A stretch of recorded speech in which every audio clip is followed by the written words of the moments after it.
Making contact. Making contact.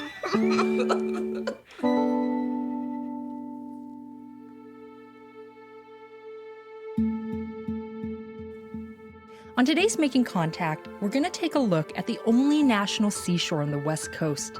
This is a place that's been described as a paradigm of coastal California beauty, Point Reyes National Seashore.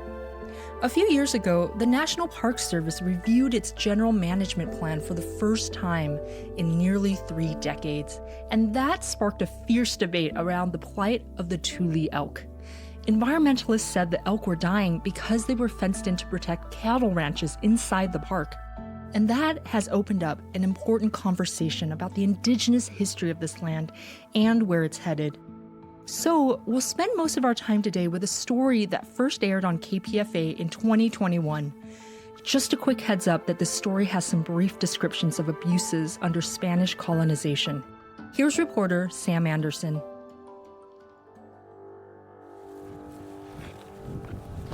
Are those the Tule elk out there? Oh, wow. There they are. Got to see some. I don't think we should go any closer, really. No, we should stay right here. I'm standing on a grassy bluff at Tamales Point in Point Reyes National Seashore. It's a sunny July day, and I can see the waves of the Pacific Ocean from where I'm standing. I'm at the northernmost edge of Point Reyes, which is a triangular-shaped peninsula that juts out from the northern coast of California, about 40 miles north of San Francisco. It's run by the National Park Service. This is one of the most popular tourist destinations in the area.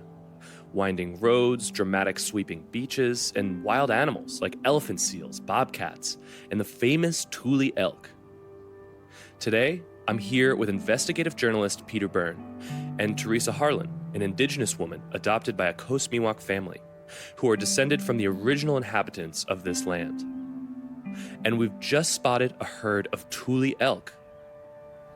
I'm watching the fog roll gently across the landscape, and there are these rolling hills dotted with wildflowers and different types of grasses and brush, and 12 elk in the distance, grazing, and right beyond them is the Pacific Ocean.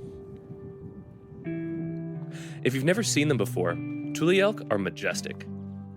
They're tall and slender, with tawny brown fur and a big ruff of darker brown fur on their chest. The males can have antlers that can grow up to 4 feet tall. Tule elk are a federally protected species. They were at the brink of extinction by the end of the 19th century, but were reintroduced here at Tamales Point, which the state of California declared an elk preserve in 1970. But the elk here today aren't free to roam like their ancestors did. So these are the 8-foot-tall elk fences. Oh, wow. Teresa and Peter have brought me to the edge of the elk preserve, which is separated by a fence. Can you describe this fence for me? It's a wire, metal fence that's 8 feet tall on big posts. And does it run the whole width of the peninsula? 3 miles across from the bay to the ocean, yes. Can't get around it. The fence cuts the tip of Tamales Point off completely from the rest of Point Reyes. From the 10 elk that the state reintroduced to Tamales Point, the herd has grown to hundreds. But now, the Tule elk in the preserve are dying of thirst and starvation. Why is this fence here in the first place? Why does it cut off the Tule elk herd at Tamales Point from the rest of the peninsula? And why did the National Park Service build it? The answer lies with another 4-legged animal on this peninsula.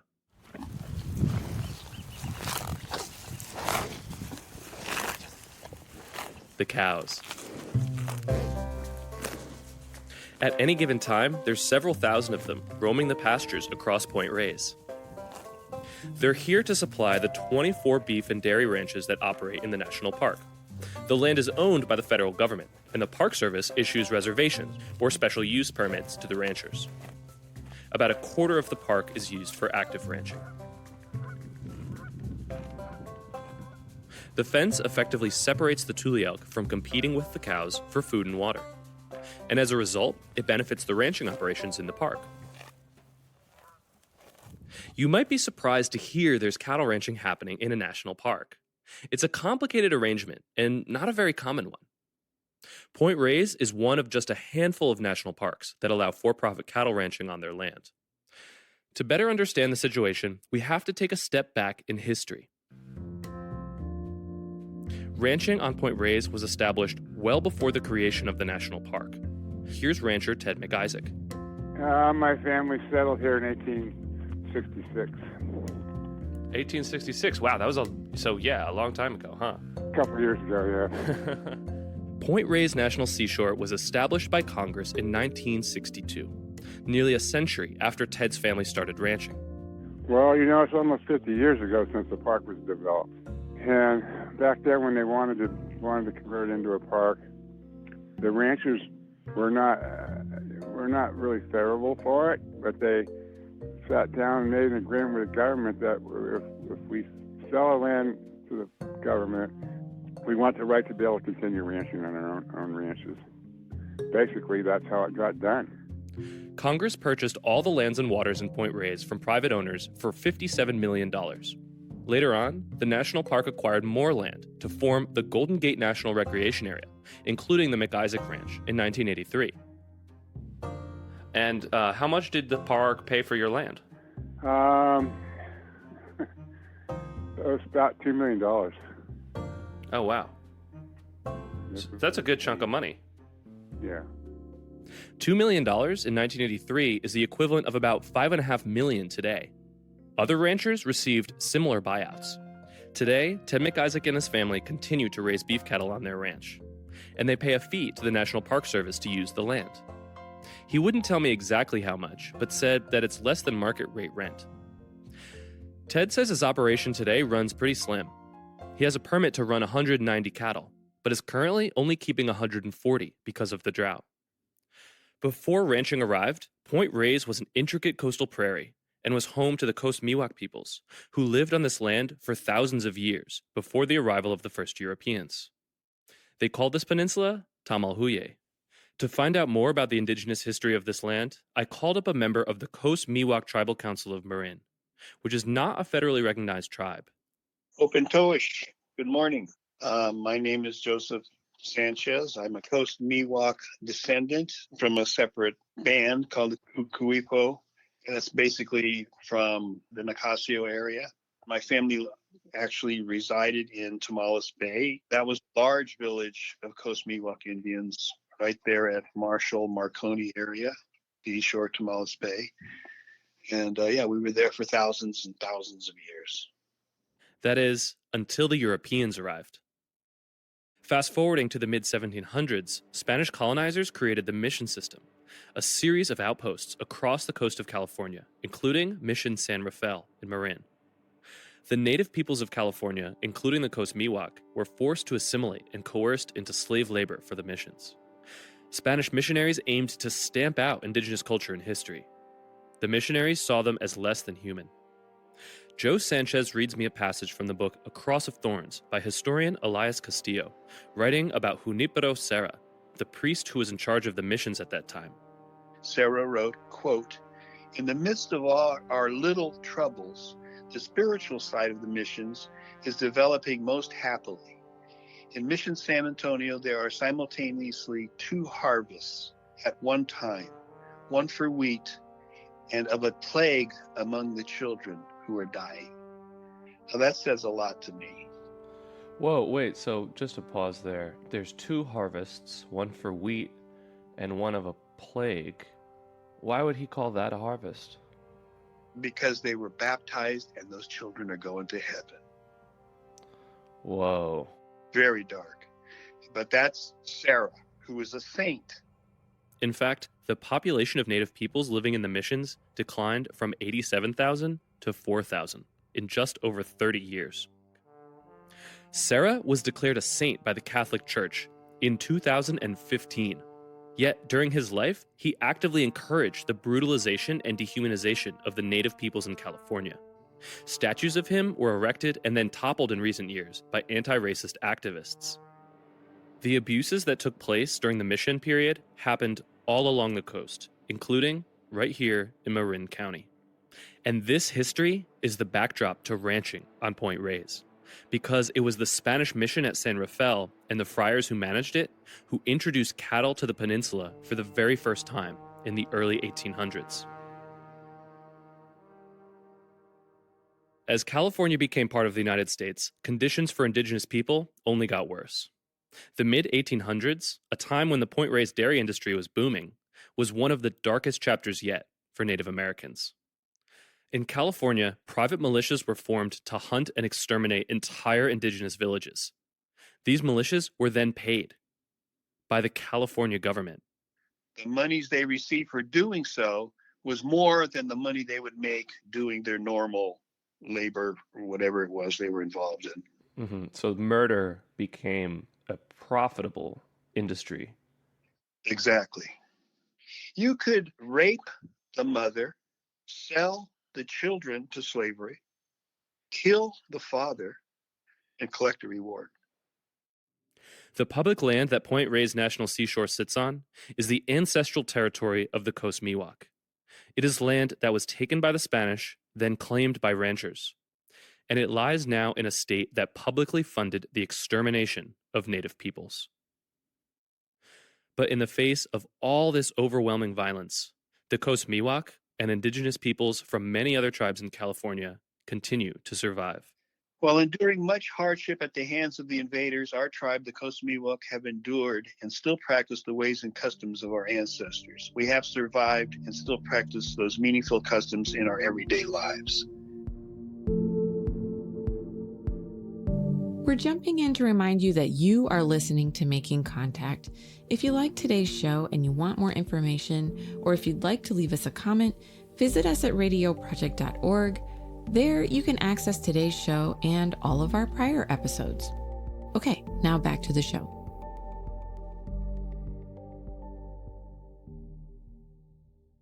To bring things back full circle, the rise of ranching at Point Reyes happened at the same time the settlers were hunting the tule elk to near extinction.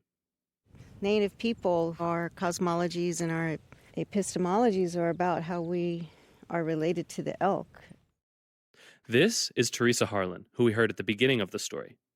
Teresa's adopted mother is Coast Miwok. Her ancestors are the original inhabitants of Point Reyes, and they have traditionally had a close relationship with the tule elk. We're related to all animals, plants, and things. So these elk are our relatives. Me as a Native person, I have to say that they are my relatives out there. And that's one of my concerns for the elk out here, is that they're brought here and yet they cannot move about to have a healthy environment or foods, and they cannot live a sustainable life. For Teresa, the elk represent her family's roots in this place, roots that continue to bring her back to Point Reyes. Her mother's family home is on Laird's Landing, or as she calls it, Felix Cove. I met Teresa at the park to visit her ancestral home. The path to the cove winds down from a grassy hilltop. As we walk, the landscape becomes greener. The trees grow taller, and the branches extend over our heads, enveloping us into the forest. The Coast Miwok may have walked this same path for centuries, or even millennia. So all of this was occupied. Marshall Beach, Laird's Landing that we're calling Felix Cove, all of that.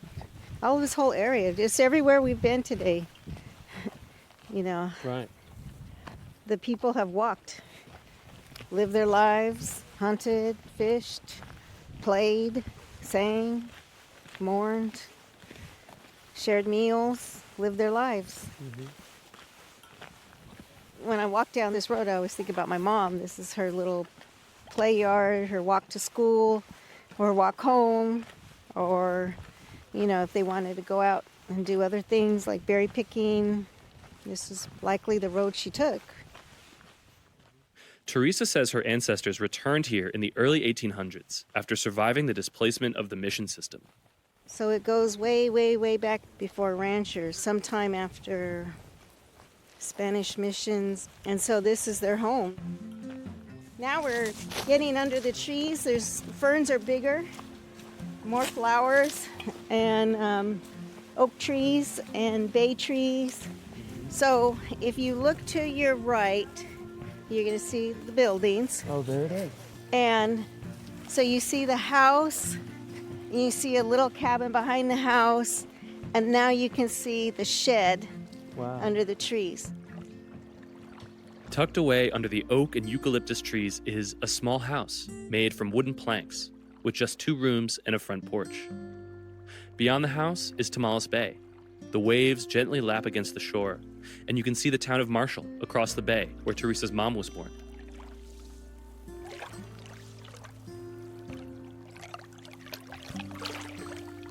Straight ahead of us is where my family would have had their bean and potato fields. And then my grandpa would till this area here and plant the vegetable garden, tomatoes and string beans. And then he built a little barn that no longer exists, in a little corral, and that's where the dairy cow. Wow. And they keep a hog once in a while for meat. And then there was chickens, ducks running around, chicken coops. So all of this that you see would have been tended. All of this would have been managed. Today, the cove is overgrown and wild. The house is still standing, though the inside is dilapidated. There's graffiti written on one of the walls. A shed nearby is falling apart. Teresa reminisces about what life would have been like for her mom and grandparents here. So what you would see is porch steps that are not here. You would see a laundry line. You might find my grandmother sitting on the porch processing some vegetables from the garden, or maybe cleaning oysters. You would see the corral and the milk cow over here. You'd see my grandfather walking around, maybe repairing or fixing something. So the house would be filled with voices and people laughing and talking.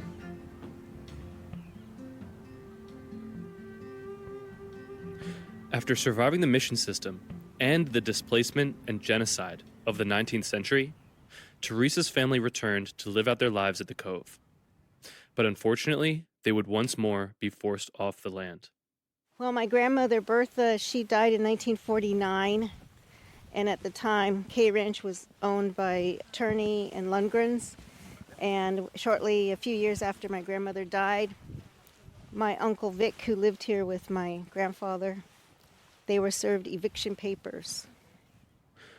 Those eviction papers were served by Sales Turney and James Lundgren, 2 successful dairy farmers who claimed to own the land.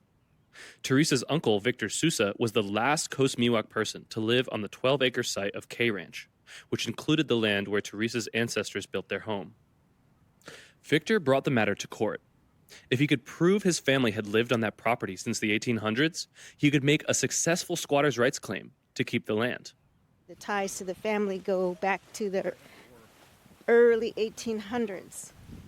And so he had oral testimony. At the time, the district attorney for Marin County, William Wysick, took the case as a pro bono case and represented my uncle, and he did a lot of research and collected oral testimony that our family lived here when San Francisco was known as Yerba Buena and a forest. In fact, the Turney versus Sousa case was fought all the way up to the California Supreme Court. But the odds were stacked against Victor from the start. So, unfortunately, oral testimony wasn't allowed and considered inadmissible. My uncle did not have a record of tax payments or tax records. And William Wysick was quoted as saying everyone in court knew the family lived there prior to the 1870s, but they could not meet the requirements of law, Western law, paper law. And I mean, this case of Native families losing land over lack of tax records is a common story all over the United States because everything came around them, So people who've lived here continuously are not going to have deeds and tax records. Victor Sousa lost the lawsuit and the cove. It makes me sad when I think about how my uncle lost his court fight. It makes me sad about what we lost or what was taken from us.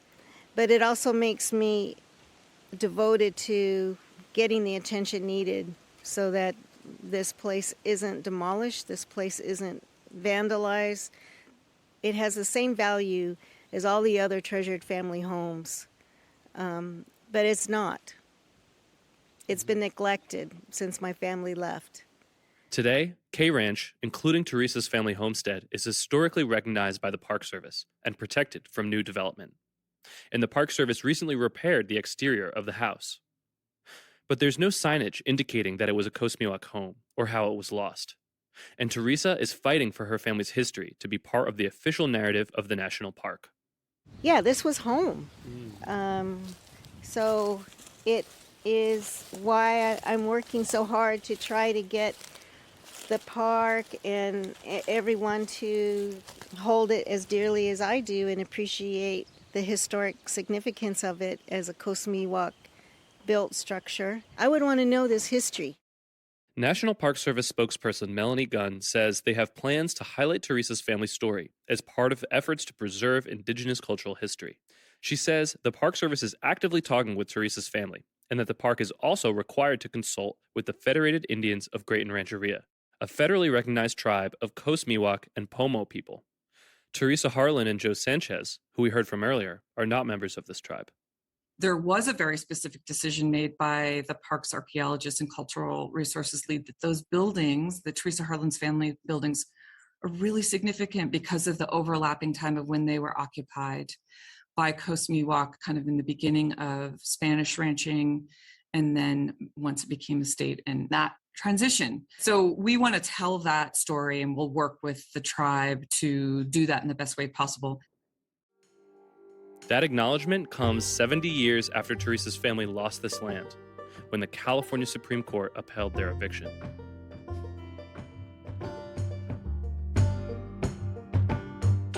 When I began reporting this story, I wanted to find out who gets to control the land at Point Reyes, who gets to profit, and at what cost does that profit come to the environment.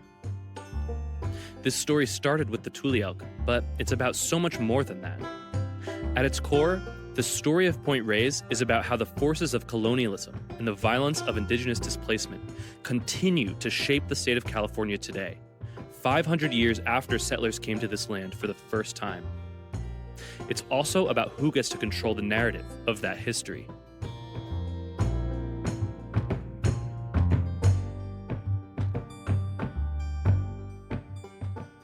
Wherever there is a fight over the use of public land in this country, that fight has its roots in colonialism. Because before public land became public, there were people who lived on this land. Even after the horrors of genocide and displacement, Indigenous peoples are still here, fighting for the chance to shape the future of the same land that was taken from them generations ago.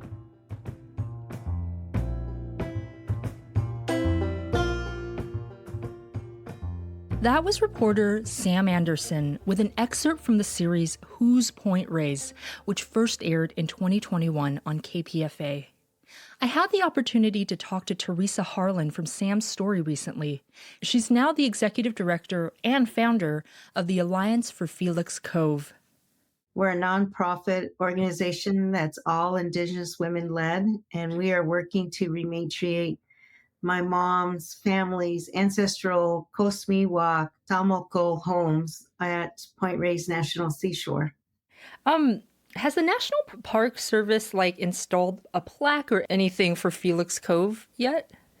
No, there's a mock-up of a wayside in which I've provided family photographs of our family at Felix Cove, but it hasn't been finalized. It's been sitting for a few years.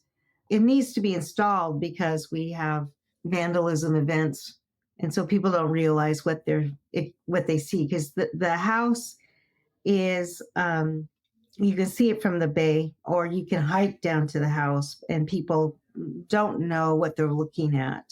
You know, our purpose is to save the house my mom grew up in, which is the last surviving house and structure that was built by Coast Miwok hands.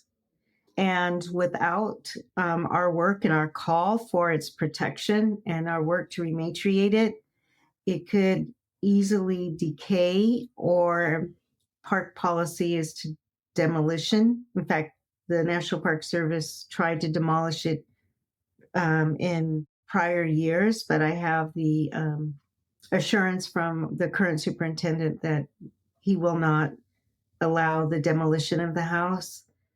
So, the public comment period recently closed for a proposal to remove the fence that fenced out the Tule elk. Is there anything that you would like to see happen regarding the fence? Well, absolutely. I'd love to see the fence taken down. The Tule elk, who are our relatives, suffer out there. They were never meant to be penned in. I think there seems to be a trend now in which national parks are turning around and facing that history in their way, reaching out to Indigenous communities, and for governmental agencies to do something like that, that is an incredible shift. But it's built from community action. It's built from the stories being shared. So it's years and years and years of work that folks have been doing way before I came on, that have led and contributed to this place that we're at now, where the Tule elk hopefully will be released from confinement. Can you speak about why, these issues around the rematriation of Felix Cove, especially in the context of your family's history there, and also shifting the narrative around, whose history gets to be told when we talk about these lands? Can you talk about why these are important? Absolutely. This work is important because, one, first and foremost, it provides a way that gives recognition and significance to my mother's life, the lives of her ancestors, that they existed, that they were actually, that they came from a long line of people who lived sustainably and lived in relationship with the land, water, plants, and animals, and that they made it all the way through 3 waves of colonization, from the Spanish missions to the Mexican ranchos and the American ranches. And they carved out a life for themselves in their ancestral homelands. My mother would always say they were pocketbook poor, but rich with food. They could, if they wanted fish, they would just go out and fish. There was deer, abalone, oysters and clams, and, abundance. And that also there was just an extreme injustice that occurred at Point Reyes, meaning that Coast Miwok Talmoko people were driven off their homelands. At first, they're driven to the edges of the margins of their homelands. And then, at the whim of a colonial settler rancher, they're expelled. It's important for folks to know the real history and not just a carve out. Well, Teresa, thank you so much for taking the time to chat with me today on Making Contact. It's really been a pleasure. Thank you. And that does it for today's show. I'm Lucy Kang. Thanks for listening to Making Contact.